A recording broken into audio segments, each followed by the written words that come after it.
ಮಂಗಳೂರಿನ ಕಾಸೂರಿನಲ್ಲಿರುವ doctor P Dayananda Pai, P Satish Pai ಸರ್ಕಾರಿ ಪ್ರಥಮ ದರ್ಜೆ ಕಾಲೇಜಿನಲ್ಲಿ ದಾನಿಗಳು ನಿರ್ಮಿಸಿಕೊಟ್ಟ ಹಾಗೂ ಸರ್ಕಾರದ ಅನುದಾನದಿಂದ ನಿರ್ಮಿಸಲಾದ ಕಟ್ಟಡವನ್ನು ಉನ್ನತ ಶಿಕ್ಷಣ ಸಚಿವ ಬಸವರಾಜ ರಾಯರೆಡ್ಡಿ ಉದ್ಘಾಟಿಸಿ ಮಾತನಾಡಿದರು. ಇಂದು ಹೊಸ ತಂತ್ರಜ್ಞಾನ ಬಂದಿದೆ. ಜಾಗತಿಕ ಮಟ್ಟದ ಸ್ಪರ್ಧೆ ಇರುವ ಈ ಕಾಲದಲ್ಲಿ ವಿದ್ಯಾರ್ಥಿಗಳು ಬರೀ ಪುಸ್ತಕಗಳನ್ನು ಓದಿದರೆ ಸಾಲದು, ಹೊಸ ತಂತ್ರಜ್ಞಾನವನ್ನು ಬಳಸಲು ಕಲಿಯಬೇಕು, ಅವರಿಗೆ ಹೊಸ ವಿಷಯಗಳು ತಿಳಿಯಬೇಕು ಎಂಬ ಕಾರಣದಿಂದ ಸರ್ಕಾರ ಈ ಕ್ರಮಕ್ಕೆ ಮುಂದಾಗಿದೆ. ಮೊದಲ ಹಂತದಲ್ಲಿ ರಾಜ್ಯದ 412 ಸರ್ಕಾರಿ ಪ್ರಥಮ ದರ್ಜೆ ಕಾಲೇಜಿನ ಹಾಗೂ 81 ಸರ್ಕಾರಿ ಪಾಲಿಟೆಕ್ನಿಕ್ಗಳ ಪರಿಶಿಷ್ಟ ವರ್ಗ ಮತ್ತು ಬುಡಕಟ್ಟುಗಳ 36,000 ವಿದ್ಯಾರ್ಥಿಗಳಿಗೆ ಉಚಿತ ಲ್ಯಾಪ್ಟಾಪ್ ಒದಗಿಸಲು ನಿರ್ಧರಿಸಲಾಗಿದೆ. ಇದರ ಫಲಾನುಭವಿಗಳಿಗೆ ನವೆಂಬರ್ 18ರಂದು ದಾವಣಗೆರೆಯಲ್ಲಿ ನಡೆಯುವ ಸಮಾರಂಭದಲ್ಲಿ ಮುಖ್ಯಮಂತ್ರಿಗಳು ಲ್ಯಾಪ್ಟಾಪ್ ವಿತರಿಸುವರು ಎಂದು ಸಚಿವ ರಾಯರೆಡ್ಡಿ ಹೇಳಿದರು.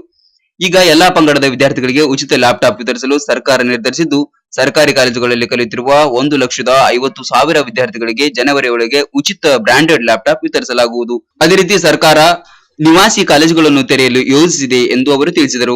ಬಹಳ ದಿನಗಳ ಕಾಲದಿಂದ ವಿದ್ಯಾರ್ಥಿಗಳಿಗೆ ಹೊಸ ತಂತ್ರಜ್ಞಾನ ಬಂದಿದೆ. ಈ ಹೊಸ ತಂತ್ರಜ್ಞಾನದಲ್ಲಿ ವಿದ್ಯಾರ್ಥಿಗಳು ಕೇವಲ ತಮ್ಮ ಬುಕ್ ಅಥವಾ ತಮ್ಮ ಸಬ್ಜೆಕ್ಟ್ ನಲ್ಲಿ ಮಾತ್ರ ಪರಿಣಿತರಾದ್ರೆ ಸಾಧ್ಯವಿಲ್ಲ. Globe is running somewhere. ಜಾಗತಿಕ ಮಟ್ಟದ ಸ್ಪರ್ಧೆಯಲ್ಲಿ ವಿದ್ಯಾರ್ಥಿಗಳು ಹೋಗಬೇಕಾಗಿದ್ರೆ ಇವತ್ತು ನಮ್ಮ ವಿದ್ಯಾರ್ಥಿಗಳಿಗೆ ನಾವು ಹೆಚ್ಚಿನ ವಿಚಾರಗಳನ್ನು ತಿಳಿಸಬೇಕು. ಅದಕ್ಕೆ ಲ್ಯಾಪ್ಟಾಪ್ ಕೊಡಬೇಕು ಎಲ್ಲ ವಿದ್ಯಾರ್ಥಿಗಳಿಗೆ ಅಂತ ಹೇಳಿ ನಮ್ಮ ಸರ್ಕಾರ ತೀರ್ಮಾನ ಮಾಡಿದೆ.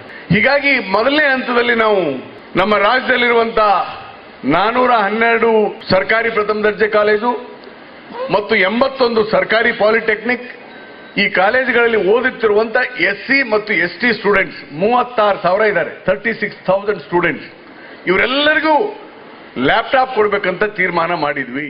ಇದೇ ಸಂದರ್ಭ ಮಧ್ಯಾಹ್ನದ ಬಿಸಿಯೂಟ ಯೋಜನೆಗೆ ಆಹಾರ ಮತ್ತು ನಾಗರಿಕ ಸರಬರಾಜು ಸಚಿವ UT ಖಾದರ್ ಚಾಲನೆ ನೀಡಿ ಬಳಿಕ ಮಾತನಾಡಿ, ಭಾರತ ವಿಶ್ವದಲ್ಲಿ ನಂಬರ್ 1 ಆಗಬೇಕು ಎಂಬುದು ಎಲ್ಲರ ಕನಸಾಗಿದೆ. ಅದನ್ನು ಈಡೇರಿಸಲು ತರಗತಿಗಳಲ್ಲಿ ಕಲಿಯುವ, ಮೈದಾನಗಳಲ್ಲಿ ಆಟ ಆಡುವ ವಿದ್ಯಾರ್ಥಿಗಳು ಬಲಿಷ್ಠರಾಗಬೇಕು. ಮಧ್ಯಾಹ್ನದ ಬಿಸಿಯೂಟ ಯೋಜನೆ ಇದಕ್ಕೆ ಸಹಕಾರಿ ಎಂದರು. ಕಾಲೇಜಿಗೆ ಆಧುನಿಕ ಸೌಲಭ್ಯಗಳನ್ನು ಒದಗಿಸಿರುವ ದಾನಿ ಬೆಂಗಳೂರಿನ ಡಾಕ್ಟರ್ ಪಿ ದಯಾನಂದ ಪೈ ಅವರು ಮಾತನಾಡಿ, ಇಡೀ ರಾಜ್ಯದಲ್ಲಿರುವ ಸುಮಾರು 420 ಸರ್ಕಾರಿ ಕಾಲೇಜುಗಳಲ್ಲಿ ಮಂಗಳೂರು ರಥಬೀದಿಯ ಈ ಕಾಲೇಜನ್ನು ಮಾದರಿ ಕಾಲೇಜಿಗೆ ಅಭಿವೃದ್ಧಿ ಮಾಡುವ ಕನಸು ತಮಗಿದೆ.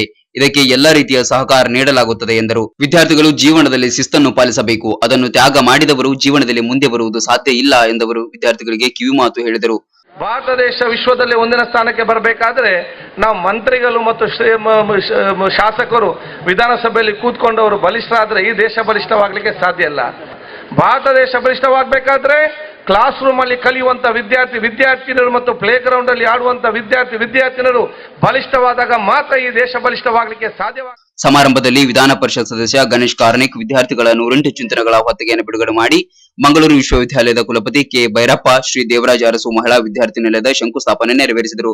ಕಾಲೇಜು ಅಭಿವೃದ್ಧಿ ಸಮಿತಿ ಅಧ್ಯಕ್ಷ ಶಾಸಕ JR ಲೋಬೋ, ಮೇಯರ್ ಕವಿತಾ ಸನಿಲ್, ಮಂಗಳೂರು ಪ್ರಾದೇಶಿಕ ಕಾಲೇಜು ಶಿಕ್ಷಣ ಜಂಟಿ ನಿರ್ದೇಶಕ ಉದಯಶಂಕರ್ H ಮತ್ತಿತರರು ಉಪಸ್ಥಿತರಿದ್ದರು.